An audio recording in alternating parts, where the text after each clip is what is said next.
son, son of a son, son of a son of a sailor.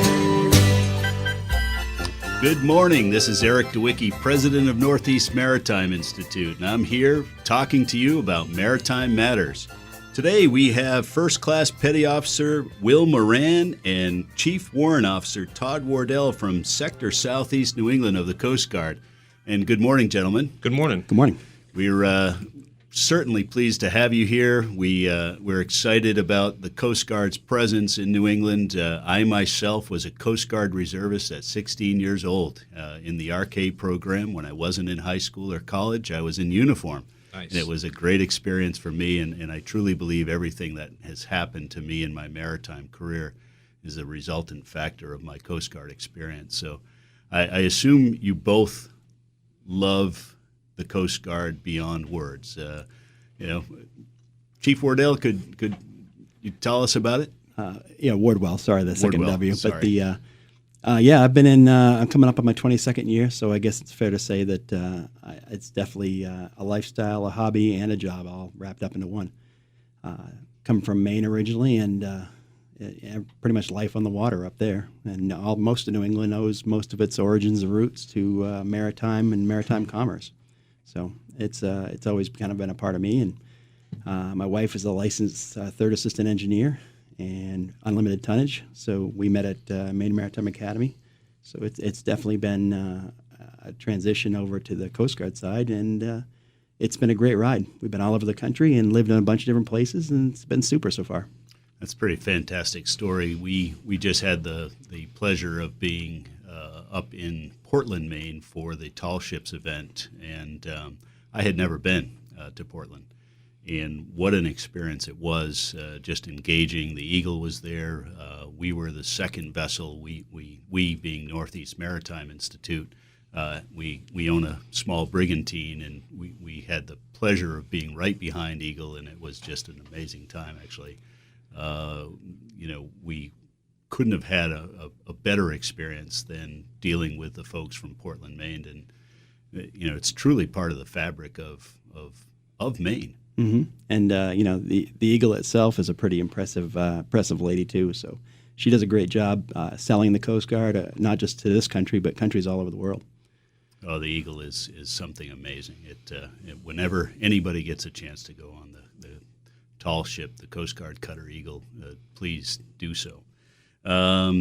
We also have First Class Petty Officer Will Moran. Tell us a little bit about yourself, Will. Hey, good morning. Well, I'm originally from the great state of Texas, nowhere near the water, deep South Texas. If we look at the news, it's one of the hottest areas in the country right now at 114. I started my military career in the Army. I served for 8 years, and then wanted a change of pace, so I taught junior high for 1 year, and then I transitioned over to the Coast Guard, where I go from 1 year teaching to the next year in the middle of the Atlantic Ocean on a Coast Guard cutter. From there, I transitioned over, went to MSTA school, which is basically a school to teach me my job. And then from there, I started working in pollution. Been stationed in Puerto Rico, Texas, Connecticut, and then here in Rhode Island. And so I've had a total of 11 years in the Coast Guard now, so 19 years total in my career so far. And it's been great. I didn't really know the Coast Guard existed, nor the maritime industry for that matter, as I was mentioning to you before we started the show. But to reflect back, all the goods and all the products we have are a direct reflection of the maritime industry. And also, right before I was stationed here in Rhode Island, I was part of the International Ice Patrol in Connecticut, which we monitor the Grand Banks of Newfoundland because of that international commerce. We were enacted as a result of the Titanic, and so the maritime industry is ever present here within the Coast Guard, and we like to preserve it as much as possible. Yeah, no, it's the Coast Guard is truly one of the most critical facilitators of maritime commerce and commerce as a whole. And of course, Alexander Hamilton, when he established the Coast Guard, really used the term to facilitate commerce. And I think most people look at the Coast Guard as simply law enforcement these days, when it's really not even close to being the case. Unfortunately, we have to recognize the Coast Guard as law enforcement agency, but in a holistic sense, it's more of an organization that facilitates commerce and safety and security at sea. And it's one of the organizations in the world that is probably the most dynamic I've Absolutely. ever seen, for sure. We've definitely got the best Coast Guard in the world. And one of the really great things I like about the Coast Guard is, while I served in the Army, we had missions, and you would have to wait months, years, to see results. And, within the Coast Guard, you get instant gratification. Whether you're doing search and rescue or enforcing pollution laws, you're getting to see the results of your actions almost immediately. Drug interdiction and things of that nature. It's really great. It is the one military arm that is on constant mission status, and it goes hand in hand with everything we do.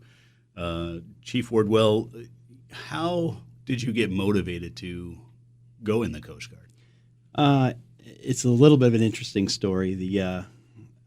Coming from Maine, my nearest recruiting office is about 2 hours from my house. I had done Navy ROTC in college, and it appealed. Being in the military, I'm obviously, most of the generations of my family have served in the military in one shape or another since the Civil War. But the biggest thing was I wanted to go to sea, wanted to be out on the sea. Driving cargo tankers just didn't seem like it was for me. I wanted to be in the military, and the Coast Guard presented itself as an opportunity. My grandfather was a lobsterman. He didn't approve, to put it lightly. But once he got over the fact that I wasn't out there on the water making honest fishermen throw their catch back, we had a pretty good relationship after that. But it really was an adventure, and not to throw out the Star Trek analogy, but I grew up watching reruns of Star Trek as a kid, and it just seemed like you kind of wanted that experience where the Enterprise is going into battle this week, and next week they're trying to deliver medical supplies or rescue a ship in danger. Being in the Coast Guard is about as close to that whole Star Trek dynamic mission as you get, and not to throw down the geek card on that one, but I think it's there. So, but I think it's legit. We can go from a pollution mission to a disaster response mission to a marine salvage to fishing vessels to search and rescue, literally within an 8-hour period. So it is a dynamic service, and there's very few of us. So even at the lowest level, we get empowered with leadership opportunities, and that really appealed to me. It is exciting being a mission constant organization, because there's no such thing as boredom, and there's no time for boredom in the Coast Guard. And it's something that I really truly was very lucky to participate in, even on the small level that I did.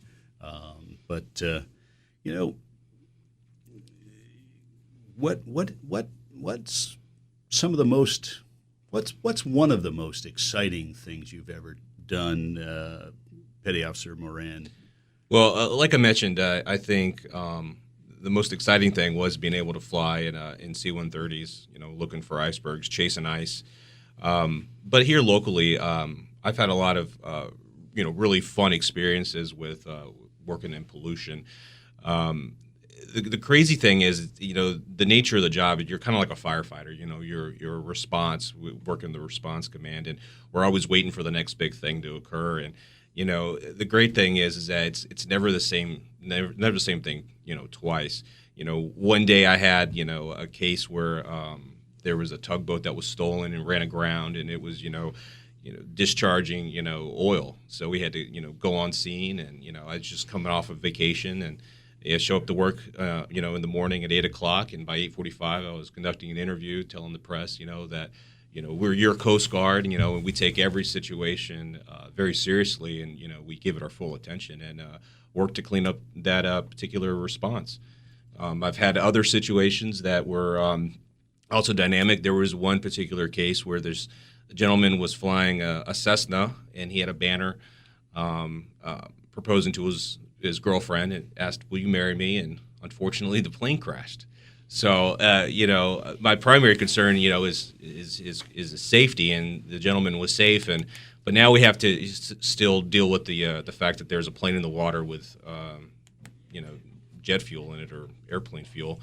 So now that still creates that is a very present pollution threat.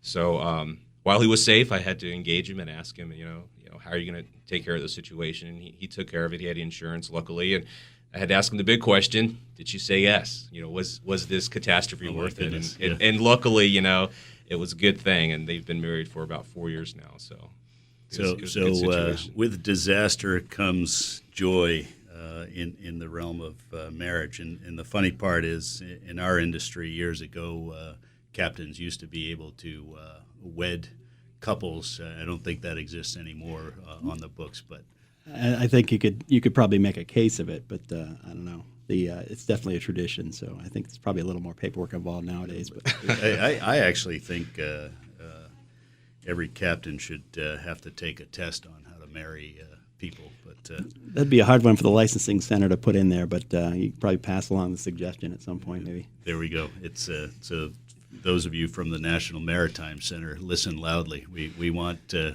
have our captains be able to wed couples.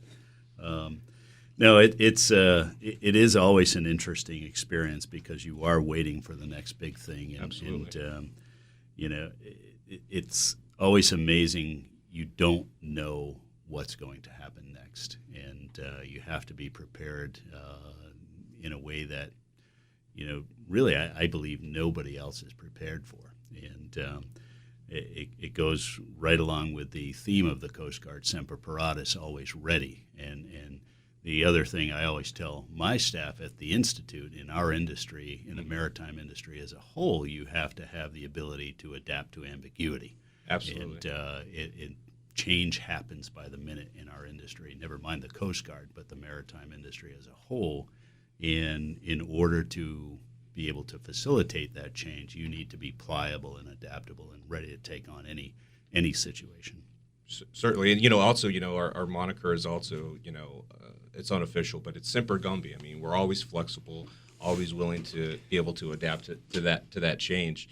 And we saw that during Deepwater. That was another dynamic situation. I was blessed to be a part of. I went from being in Connecticut and doing the King's business to being in the middle of the Gulf of Mexico on a ship skimming for oil. So it was just one of those dynamic things I never thought I'd be able to be a part of. But well, that was something that was really unbelievable. In certainly responding to the Deepwater Horizon, there had to be a very solid public-private partnership between the Coast Guard and private operators. And then you had the policy issues, and then you had the PR issues. One of my dear friends who actually used to live here in Fairhaven was Admiral Jim Watson, and he ended up taking the reins on Deepwater Horizon, dealing with the public, the local municipalities, and really the PR. Which was not going in a great direction until he took the reins, and he really did a fantastic job of getting everybody working together, and I was very proud to be a friend of Admiral Watson's, and also proud that he was at one time a Fairhavenite. Nice. And actually he lived on West Island, which is where my summer house is, so I'm even more partial to Admiral Watson. We jokingly have called him throughout my career Doc Watson, and he was certainly a surgeon in that event. So it was a great experience. So, Mr. Wardwell, your wife is a third. She was a third assistant engineer. She's kind of given it up to raise our kids across the country now. But she was one of the very first marine systems engineer in the entire country. Wow. So, and back in the early 90s, seeing women in the maritime industry was still kind of a novelty. So, she definitely broke a few of the barriers down. I think there were only 3 women in her graduating class of 200. So Wow. it was she toughed it out, and certainly she's toughed it out with me for 22 years. So Yeah, it being the spouse of a member of the Coast Guard is pretty rugged, because we typically have 2 to 4 year stints, and you're often moving, and it's one of the things I've always scratched my head about, especially with specialty personnel. It's, do you maintain continuity? And there's reasons for not, and there's reasons for. And that the argument always wins out to just keep people rotating through, and seems to be the best, but it's hard on families. It certainly is. We've moved at least 13 times, so we definitely know the moving van very well. I've been through my tours down to the Gulf Coast. We've never been stationed on the Gulf Coast, but we've been to such lovely hot spots as Detroit, Michigan, and Virginia Beach, Virginia.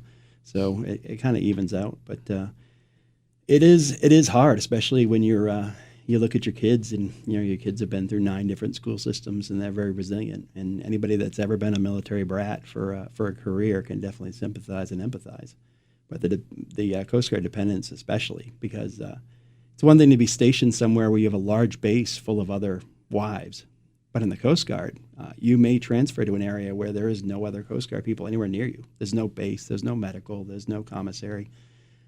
You're kind of out on your own a little bit. So each, as empowered as we are from a leadership perspective within the Coast Guard, our dependents certainly are able to kind of, rough it out and, definitely handle the blows and punches. I mean, my kids' school records, we used to carry them around in totes. And we just check into a new school system, throw it at them, and they're like, "Here's my kid. What works?" Yeah. So it's definitely hats off to all the Coast Guard dependents out there that have made more than a couple PCS moves. With that, though, the Coast Guard has gotten a little. We reserve the right to get smarter over the years, and we have.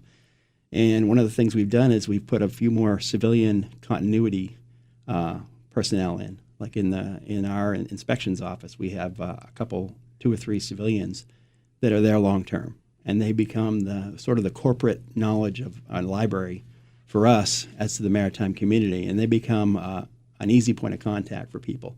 So, and you'll see this nationwide now, is despite the fact that the blue suiters come in for 2 to 4 years and leave, the civilians that we hire really become a part of the fabric of the maritime community, and it's an easy point of contact and someone familiar that will be there for the long haul. So we have done that nationwide, and that was one of the things that the Coast Guard, after 9/11, we were losing a lot of the we lost some of the bubble with our maritime partners because it was obviously a knee-jerk reaction, but we've gotten it back. I think we've gotten better, and we've gotten more customer-focused, and the civilians that we hire are top-notch. Many of them are former retired Coast Guardsmen and know the mission really well. They have a lifetime of experience, and they really help us out with that. Yeah, many people don't understand that there is truly a very solid group of civilian personnel within the Coast Guard, and they really do provide that industrial knowledge and that continuity that really helps the blue suiters, as you put it, facilitate their mission. And I think it's important. Industrial knowledge and longevity of experience is truly helpful, and it augments the Coast Guard mission incredibly well. This is Eric Dawicki from Northeast Maritime Institute talking to you about maritime matters, and we are lucky to have 2 top-notch personnel from the United States Coast Guard. We have First Class Petty Officer Will Moran and Chief Warrant Officer Todd Wardwell from Southeast Sector, New England, and their focus is marine safety these days, and that's also a passion of mine. I get to attend all of the committee and subcommittee meetings at the UN's International Maritime Organization and debate some of the things that you guys actually have to implement and enforce. What changes have been occurring over the last 5 years in marine safety, to really get you folks paying attention, and how do you not only enforce these new changes, but how do you facilitate those changes and work with industry in a gentle way? That's a definite. It's a definite selling point for the Coast Guard and industry as well. The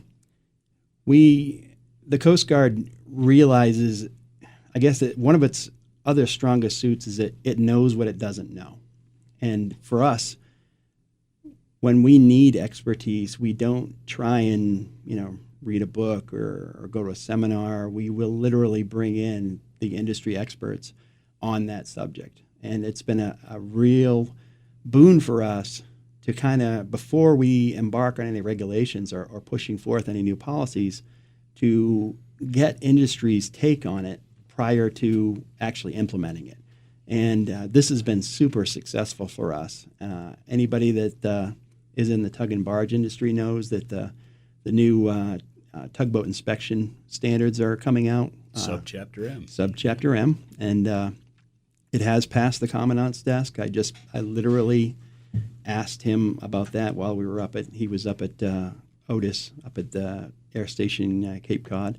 And he said it's past his desk. It's in concurrent clearance with DHS, so it literally is only a matter of time before it comes out. Subchapter M, the tugboat regulations, were not written in a vacuum. We did get industry buy-in. How it affects the people in the field, and especially people like me who will have to go out and inspect these tugboats, is the big thing is you got to ground truth it and see, does this regulation make sense? Is it going to achieve the goal of what I want? And the nice thing about the Coast Guard as far as a regulatory standpoint is we're really looking for safety and compliance and to make sure that you're safe and that you're operating your vessel so that others around you are safe. And that's really our only goal. We have no ego. We don't create these laws because we just feel like enforcing something else. It really is because everybody in the maritime environment, they deserve to be able to use these waterways, and these waterways are a gift to us from the federal government to maintain them and to keep the channels deep and to keep the aids to navigations going. We want to ensure that everybody, either be a recreational or commercial, can safely use these waterways, and that's our only goal. My only goal as far as these regulations go. Well, it's funny because most people don't understand the Administrative Procedures Act. And most agencies don't understand it. They will implement regulatory change and do that with very little to no public input. The Coast Guard has done an outstanding job historically of facilitating that administrative procedure. And when there is regulatory change, there must be public input, and that's the law. And so the Coast Guard and its legal team absolutely has done an incredible job with having public hearings, inviting industry, having advisory committees come in and facilitate these change and have input on these change. And that's good governance. And I have to say, I have watched that both from the Coast Guard perspective and from industry perspective. And they do just an amazing job. And I believe when it all comes down to it, when we augment or facilitate, I should say, regulation, it has to be fair and reasonable. And I think the Coast Guard has been absolutely outstanding on developing fair and reasonable policy for all stakeholders. Absolutely. So, Will, you are now, you've gone from the Army, you've gone to teaching junior high school. Yes, sir. You went into the Coast Guard. You're still teaching in essence because you're in marine safety. So what are some of the most intriguing teaching lessons that you have provided to industry? And I'm sorry to put you on the spot, but literally, I guarantee you've been in that teaching role. Absolutely, and my wife is also in the Coast Guard, and I find that the best kind of teacher is a good learner, and I learn from my experiences, within the Coast Guard. I'm constantly in a training role. I'm the training petty officer in our office, so that means that any kind of schools that come up, any kind of training, updates to policy, I will ensure those type of things are implemented. Just with the public, our primary law that governs what we do in pollution response is the Clean Water Act. And the next, the most recent law that amended that was the Oil Pollution Act of 1990, as we know, which was a result of Exxon Valdez. And, the challenge is to, educating the public and letting them know the importance of adhering to these pollution prevention regulations. Not only for the livelihood of, the fish in the sea, we're all consumers of seafood, especially up here in the Northeast, but, just, down to drinking water, and so we work with the industry a lot, and we give them training on, policy changes and things of that nature. And I think we've been able to garner a successful relationship between industry, our local partners with the fire department, as well as the Coast Guard. Well, it's funny you mentioned OPA 90, or the Ocean Pollution Act of 1990, as a result of Exxon Valdez. The person responsible for implementing OPA 90 was a gentleman called Norman Lemley, and he was senior executive service personnel put into the Coast Guard by the first President Bush.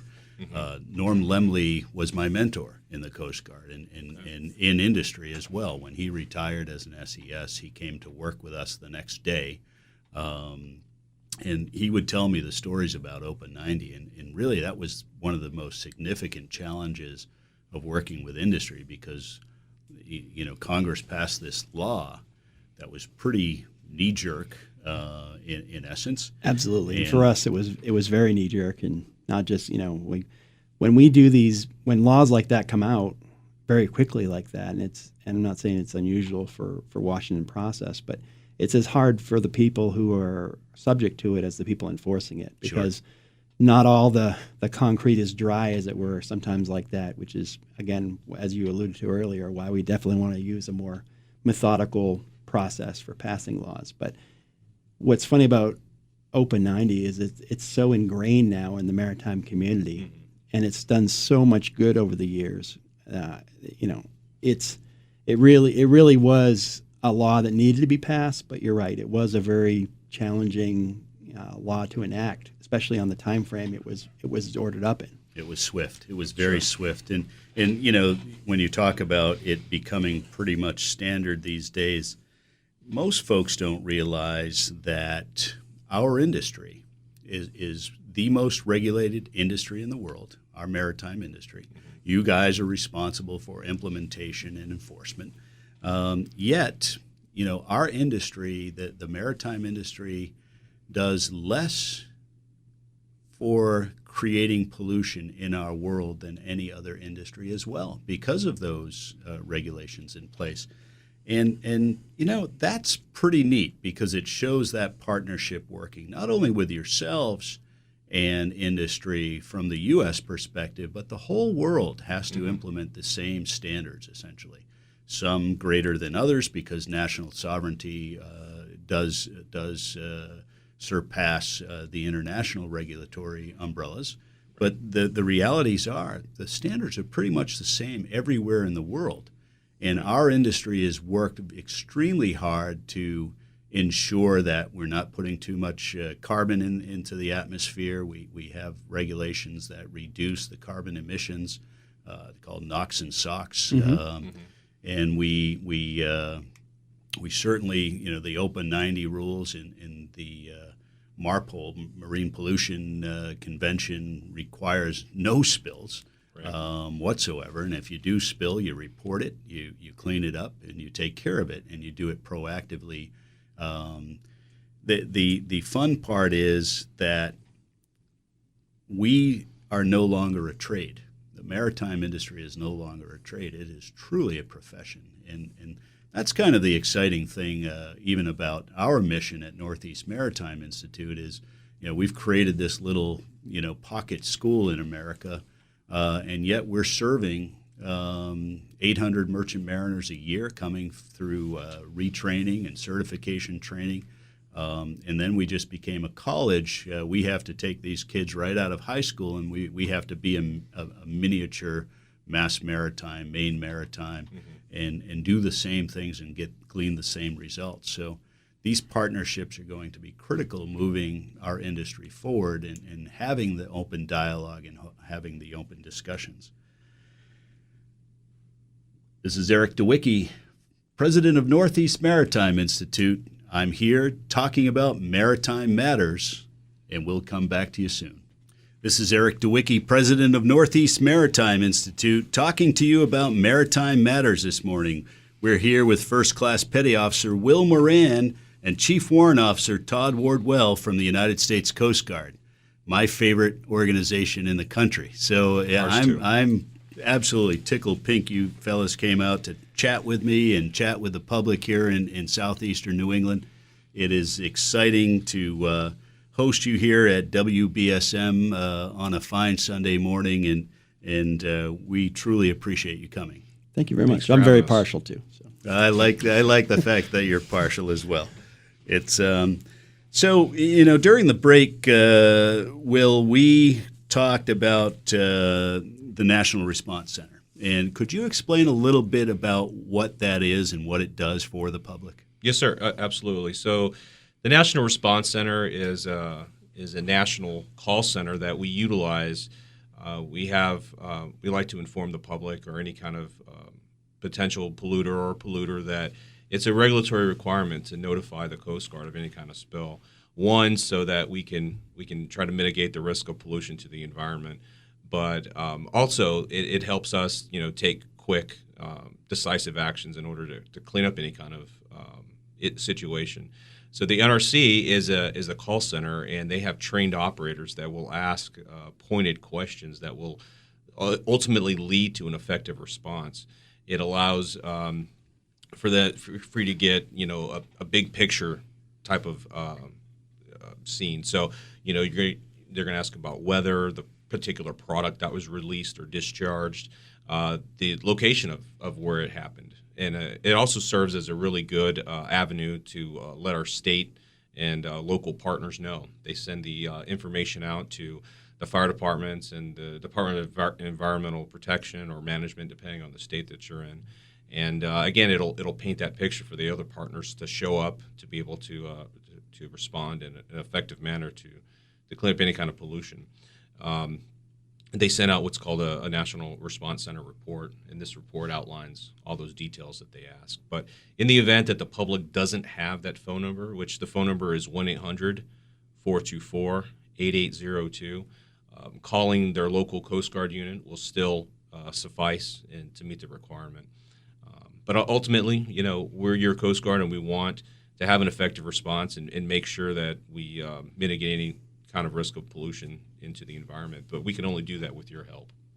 Well, it's important. One of our biggest challenges is going to be to ensure that our ocean and our waterways are kept pollution free for future generations. We're talking about food sourcing. We're talking about facilitating commerce. We're talking about recreation. I mean, for me, my favorite thing to do after a long day's work is go out and jump in the bay, and I would not want to see that hurt in any way, shape, or form. But I also like to have a nice piece of fish after a long day's worth of work as well. And we really have to, as a public, focus on how do we keep our waterways, our estuaries, our ocean clean, free of acid, free of oil, petrochemicals, anything that is going to reduce the safety. As part of it, the Coast Guard's one of the core missions of the Coast Guard is to keep our waters clean. And as Petty Officer Moran said, we do have a responsibility to ourselves and our children and our grandchildren to call the National Response Center when we either spill or we see a spill. Correct. And just to verify that number for the National Response Center, it is 1-800-424-8802. And again, they will distribute the information and coordinate the information that you impart to them to make sure that the cleanup is swift and fast. And again, this is something we all need to take seriously and participate in, because we're all stakeholders in a clean ocean. So, have you had what are the type of spills that you're seeing these days? Well, our season is really seasonal. During the summertime, we have more community boaters out onto the water. People that are maybe boaters for the first time and just unfamiliar with the process. We had one particular case where, a a recreational boater went to fill up his gas tank and stuck the fill nozzle into the fishing rod holder, and just discharged, My goodness. 20 gallons of diesel into the waterway. Whereas that was an accident, it's we still have to treat it as a very serious situation. I'm gonna make a plug for my instructors at Northeast Maritime Institute. Ladies and gentlemen, if you buy a boat, go take a captain's course Absolutely. at Northeast Maritime Institute. You shouldn't be driving a boat Absolutely. without Nobody education. who's ever worked out on the water ever regretted getting more information or more having more courses under their belt. It's an unforgiving environment, especially up here in the Northeast. We always encourage people to get as much training as they can, and especially we laugh about things like putting the fuel in the fishing rod holder, but we've seen dozens of times where they've put the nozzle in the vent hole too. Yeah. And, The vent hole, we had one over the weekend where the gentleman put the nozzle into the fresh water tank. Oh my goodness! It's about education. If you're not familiar with a boat, you shouldn't be driving a boat. And if you are going to drive a boat, then you should have some education. Not only from a environmental safety standpoint, but as Mr. Wardwell said, from just a personnel safety. Children need to wear life jackets. You need to, if you're going to be going, offshore, you need to have, life-saving equipment and flares and things of that nature. This is all just going to prevent you from being in a worse situation. And in the event that you were caught in a bad situation, that's how you're going to be able to notify the Coast Guard to be able to get that life-saving help that you may need. Well, that's absolutely true. And a few outlets are safe boating courses. Northeast Maritime Institute provides 4 or 5 free safe boating courses in line with the Commonwealth of Massachusetts. We run captain's courses, but also the Coast Guard Auxiliary runs courses that are relatively free, and that's an opportunity for folks to get some good, solid education. I know the Coast Guard Auxiliary here in Fairhaven is outstanding with providing education to the public and its members. So any opportunity for maritime education, boating safety, boating familiarization, just do it. It's just the smart thing to do. And in line with understanding, boating safety opportunities, basically, the equipment on board is very important. And Mr. Wardwell, you talked about the digital selective calling. Could you explain that a little bit better? It sounds very intimidating, but if you've bought a radio in the last 10 years, you may have already purchased one. And you can look through your manual and look it over, and you may even have it on board. With the preponderance of technology these days, a lot of people want to rely on cell phones. Any prudent mariner will tell you you really need to have a good marine band radio. And once you get out of range of the cell phone towers, a marine band radio really becomes your only link to land and your only link to help. There is no 911 in the ocean. It really is the Coast Guard out there. The easiest way to get a hold of us is obviously on Channel 16. What digital selective calling basically enacts the Coast Guard's network, and we affectionately call it Rescue 21.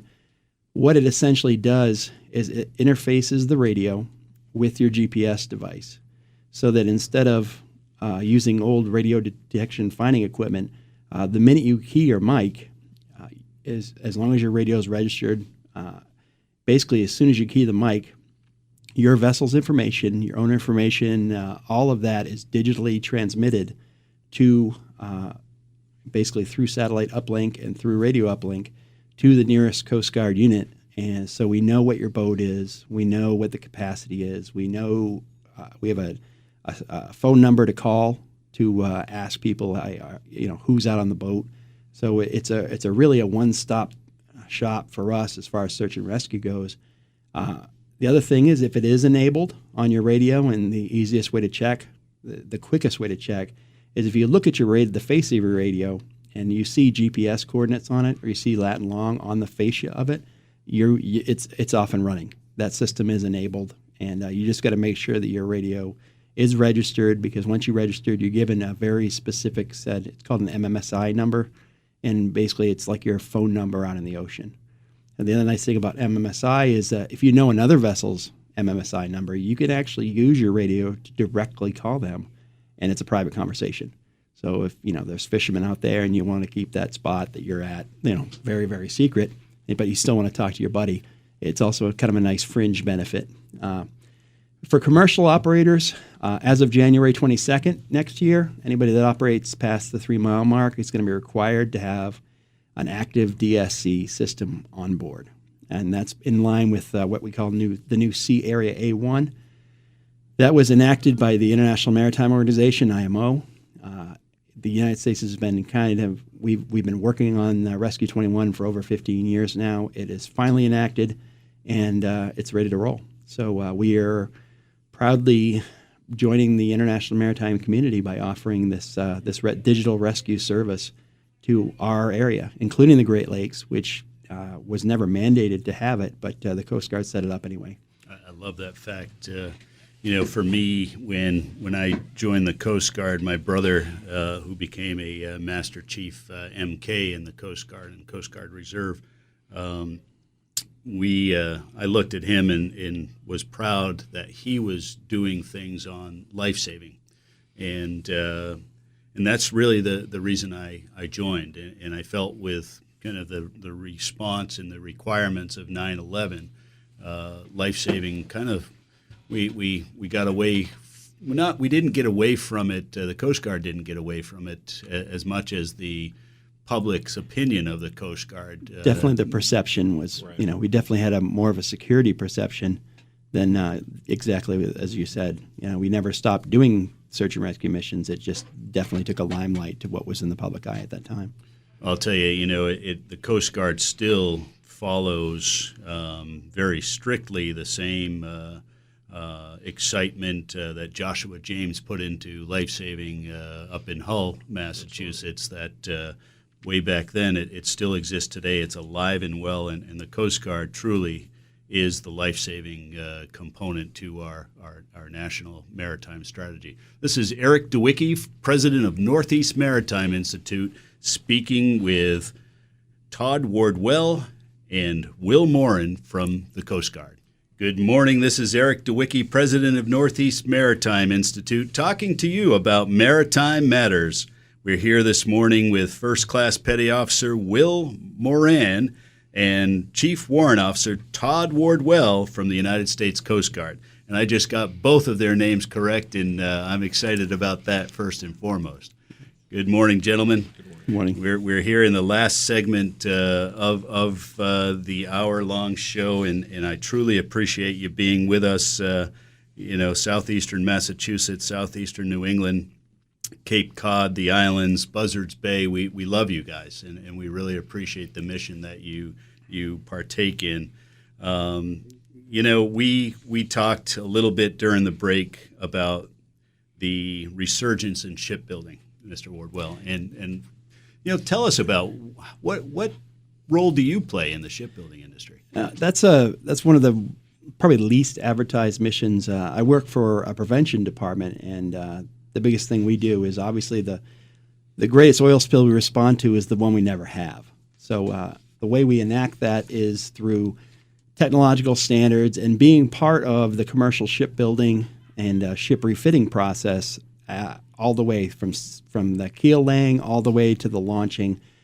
If you have a commercial boat, the Coast Guard will oversee it to make sure that the vessel meets the highest safety and construction standards. In this particular area, and we have seen a lot of resurgence in not just large shipbuilding like in Philadelphia. Philadelphia just launched a 120,000-ton tanker to replace the Exxon Valdez class. But in this area, even the smaller maritime vessels are being well built around this area. Actually, as a matter of fact, just yesterday, the very first wind farm tending vessel ever built in the country was launched from Blount Shipyard in Rhode Island. So that was a big ceremony, and hopefully we'll see more of those types of vessels being launched, not just here in Rhode Island, but all over the nation. Other projects, there are barges being built at Senesco, which is down in Quonset. We also see smaller boats and even smaller commercial vessels, launches built by Newport and other various smaller firms, even small fiberglass commercial vessels that are still constantly being constructed in the area. And and you mentioned it before, it really has become a very, very tight profession. It isn't, the days of kind of walking out on the pier and catching a boat to the next port is kind of over. You really do need a high degree of training, and not just in handling the boats now, but even in just navigating the regulations. The Coast Guard tries to make it, I guess, pain-free, as you might say, but it's still a large amount of stuff to digest. And we will walk commercial vessels through the process, but we are definitely there from day one all the way to the final day. And that we actually put the paperwork on the boat and let her sail for whatever money-making opportunity she's headed out for. Another vessel that we're pretty proud of being part of is the new Oliver Hazard Perry, which is a training vessel. She's going to be home ported in Newport, Rhode Island. She's a little different. Most small passenger vessels are big. We call them subchapter T boats because that's the section of the law that they're in. The Oliver Hazard Perry is a sail training vessel, which is a subchapter R boat. The interesting thing about the Perry is that it's the first sail training vessel built in the United States in 110 years. So this is probably the one and only time I will ever get to be part of that building process. And we've been working hand in stride with the nonprofit organization that is working on that for almost 8 years now.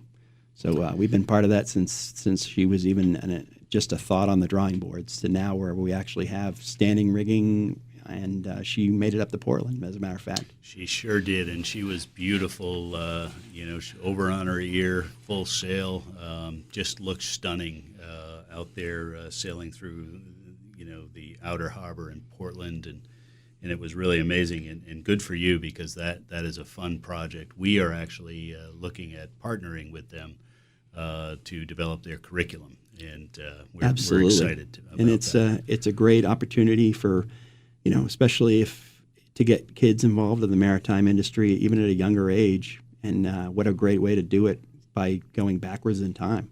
It's a three-masted training vessel, and it's one of the few that even has disability-capable staterooms. So you just don't see that on older. They obviously didn't have those concerns, but it's going to host a lot of kids and give them opportunities that never existed before. Yeah, I'm glad you spoke about that because tall ships play a role in the hearts of all of us at Northeast Maritime Institute. We own a brigantine.